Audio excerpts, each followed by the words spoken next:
The big hall of the African Union summit was filled with silence, but it wasn't a peaceful silence. It was the kind of silence that comes when something serious is about to happen. Powerful African leaders were sitting at their desks. Flags from every African country were placed behind them. Cameras were everywhere. The world was watching. This meeting was supposed to be about progress, trade, and unity. That's what the agenda said. But everyone knew there was something bigger on their minds. What happened in Kenya? Young protesters in Kenya had been shot and killed. They were not holding guns.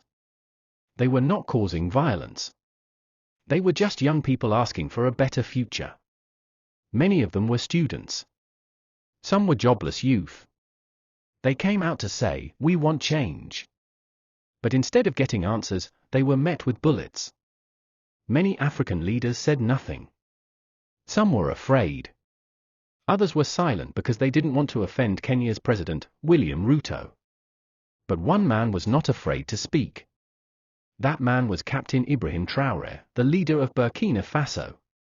At only 36 years old, Traoré is one of the youngest leaders in Africa. He wears his military uniform with pride and speaks with boldness. He is not a man who plays games. When he talks straight. As the moderator called his name, the cameras moved to him. Traoré stood up slowly, walked to the podium, and looked around the room. He paused. He looked every leader in the eye. Then, he began. "I come here today not just as a president," he said, "but as a young African. Like millions across our continent, I am tired. Tired of our leaders ignoring the cries of the people." There was a light murmur in the crowd. Some leaders shifted in their chairs. Traoré continued. "In Kenya, young people marched peacefully. They did not attack anyone. They only wanted answers. But they were killed. Murdered. And what did we, the African Union, say? Nothing." Now the room was tense. Traoré's voice was not loud, but it was powerful. You could feel the truth in his words. You could feel the pain. "We say we love democracy. But what kind of democracy kills the youth for asking questions?" he asked. "If we say nothing, then we are part of the crime." Some cameras zoomed in on the faces of African leaders. A few looked uncomfortable. A few avoided eye contact. Some leaned back in their seats. But Traoré didn't stop. "I am calling for a full, open, and international investigation into the violence in Kenya," he declared. "We must know who gave the order to shoot. We must know who pulled the trigger. We must know why African youth are treated like enemies in their own country." He paused again. The hall was still completely quiet. If any president is behind this, whether it is Ruto or anyone else, he must be held responsible. We are not here to protect each other. We are here to protect our people. That was the moment everything changed. The room had been filled with silence, but now it was filled with electricity. Everyone could feel it. Traoré had just done what many leaders were too afraid to do. He had called out one of their own. He had spoken not for power, but for justice. The audience watching on TV and online started reacting immediately. Social media lit up with hashtags like #JusticeForKenyanYouth and #TraoreSpeaksTruth. People across Africa started saying the same thing: finally, someone is not afraid. Traoré didn't speak for long. He didn't need to. Every sentence hit hard. Every word was clear. When he finished, he looked around the room once more, nodded, and calmly walked back to his seat. But the silence that followed wasn't the same as before. This time, it was the silence of shock. The kind of silence that comes when a truth has been spoken, and nobody knows what to say next. Some leaders whispered quietly. Others just stared ahead. For a few long seconds, nobody moved. Nobody spoke. Even the moderator hesitated. It was obvious, Traoré had shaken the African Union to its core. For the youth of Africa, it was a powerful moment. In city corners and village homes, people sat glued to their screens. They saw a young leader who was not afraid to challenge the old system. They saw a man who refused to be silent while the blood of African youth was still fresh on the streets. Many young people across Africa had already been following Traore. They loved his strong position against foreign control. They respected his courage to fight for his country's freedom. But now, he had done something even bigger. He stood up for the whole African youth. He didn't speak only for Burkina Faso. He spoke for Nigeria. He spoke for Senegal. He spoke for Uganda, Ghana, South Africa, and yes, even for the youth of Kenya, whose voices were being ignored by their own government. And while most African leaders stayed quiet, one other man had been watching closely. He was sitting across the room, calm, thinking deeply. That man was Cyril Ramaphosa, the president of South Africa. What he did next would surprise everyone. The room was still heavy with silence after Captain Ibrahim Traoré sat down. His bold words were still hanging in the air. Many leaders were shocked. Some were nervous. Others looked unsure. No one expected a young president to challenge the system so directly. Especially not in front of the whole African Union. The moderator of the summit looked around the room, unsure what to do next. He shuffled his papers and tried to move on, but then, something unexpected happened. Cyril Ramaphosa stood up. The president of South Africa, one of the most powerful voices on the continent, slowly rose from his seat. His face was calm, but serious. He adjusted his suit and buttoned his jacket. Then, without saying a word, he walked straight to the podium. All eyes turned to him. Some leaders leaned in. Others whispered. This was not planned. Ramaphosa wasn't on the speaking list at that moment. But clearly, he had something on his mind. When he reached the microphone, he paused and looked across the room. His voice came in slow, clear, and deep. I was not scheduled to speak, he began. But after what I have just heard from President Traore, I must. There was silence again. Not the awkward silence from before. This was focused. The kind of silence that comes when people are truly listening. Ramaphosa continued. I want to thank President Traore for his courage, he said. He spoke truthfully. He spoke with heart. And he spoke for millions of young Africans who are watching us right now. He paused, looking around the room. What happened in Kenya cannot be ignored, he said firmly. Young people died. People who had no weapons. People who were only using their voices. That is not democracy. That is a tragedy. A few leaders looked down. Some avoided eye contact. The truth was uncomfortable. We cannot be leaders who look the other way when injustice happens, Ramaphosa continued. If our people bleed in the streets and we stay silent, then we are not leaders. We are cowards. His words were strong, but his tone was steady. He wasn't yelling. He wasn't attacking anyone. But every sentence carried weight. Let me be clear, he said. South Africa supports the call for an independent investigation into what happened in Kenya. The room froze. This was big. South Africa was not a small country. It wasn't a distant observer. It was a giant on the African stage. And now, that giant was siding with Traore. If there is evidence that state power was used to silence peaceful voices, Ramaphosa added, then those responsible must be held accountable, no matter who they are. Now there was tension. Cameras zoomed in on faces. Journalists in the back quickly typed updates.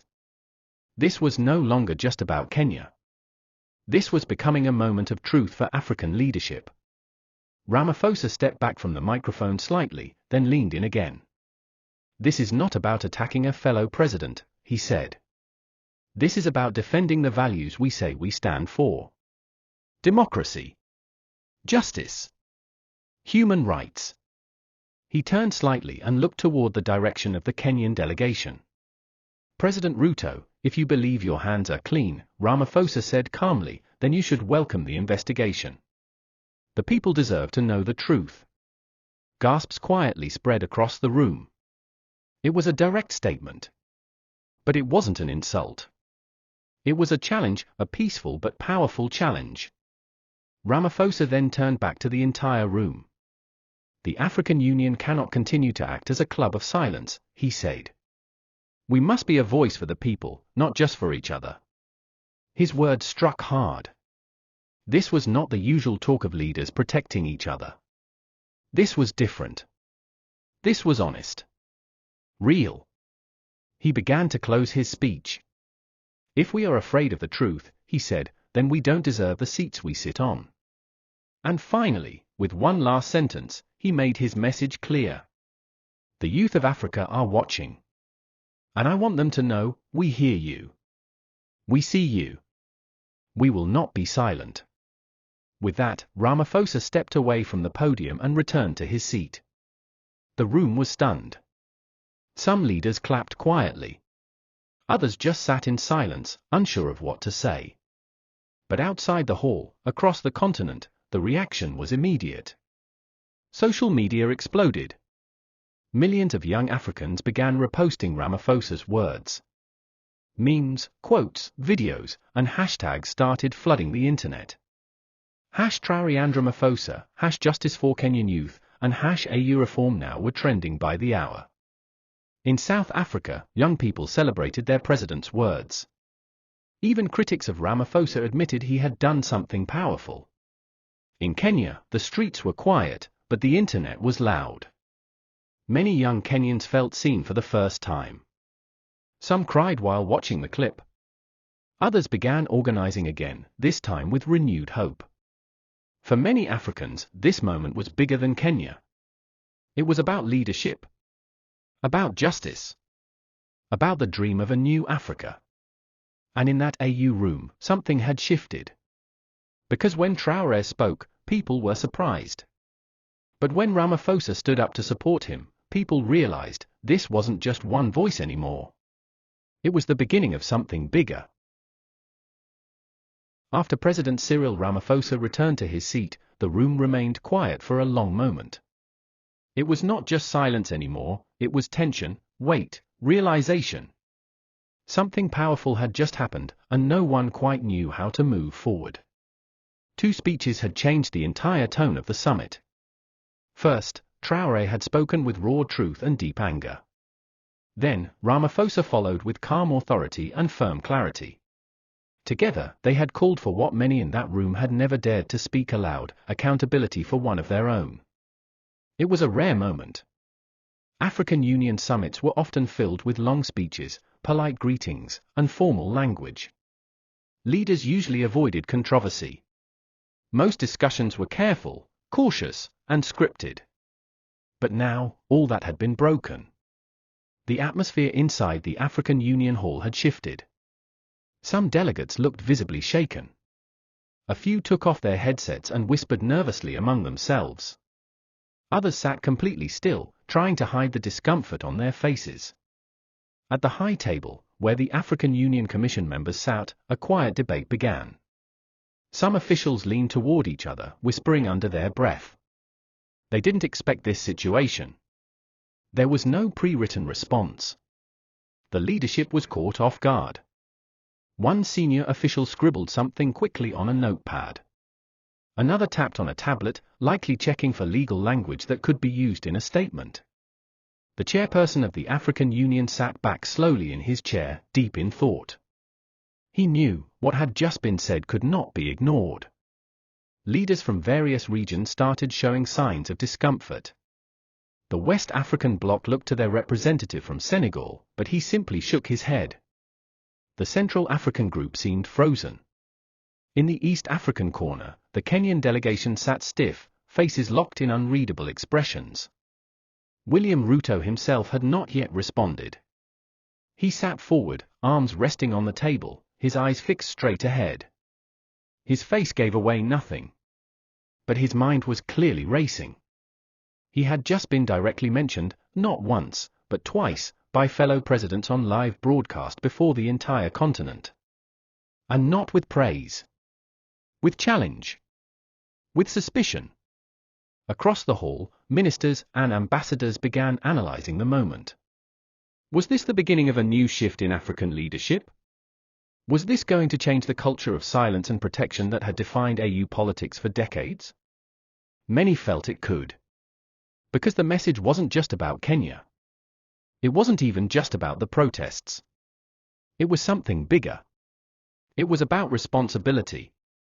It was about leaders no longer protecting each other just because they wore the same title. And it was about the uncomfortable truth that some African leaders had become too comfortable with power and too far from the people. A few seats away, the president of Namibia leaned toward his advisor and quietly asked, "Do we support the investigation?" The advisor hesitated. "We may have to." Silence might be worse. On the other side of the room, the president of Ghana tapped a pen on the table, deep in thought. He respected Ramaphosa. He admired Traoré's courage. But he was unsure if now was the right time to speak. Politics in Africa was complex. Lines were blurry. Today it was Kenya. Tomorrow, it could be any of them. Another leader, from a North African country, leaned back and whispered, "They just broke the old rule. You don't call out a sitting president during a live summit." But someone responded, "Maybe it's time that rule broke." The chairperson finally leaned into the microphone at the high table. "We have heard two strong statements this morning. The African Union Commission will take note and examine the request made by President Traoré and supported by President Ramaphosa. We urge all member states to remain calm and constructive as we move forward." It was a safe answer. Neutral. Careful. But it didn't carry the same weight as the speeches that had come before. It sounded like old language in a room that had just tasted something new.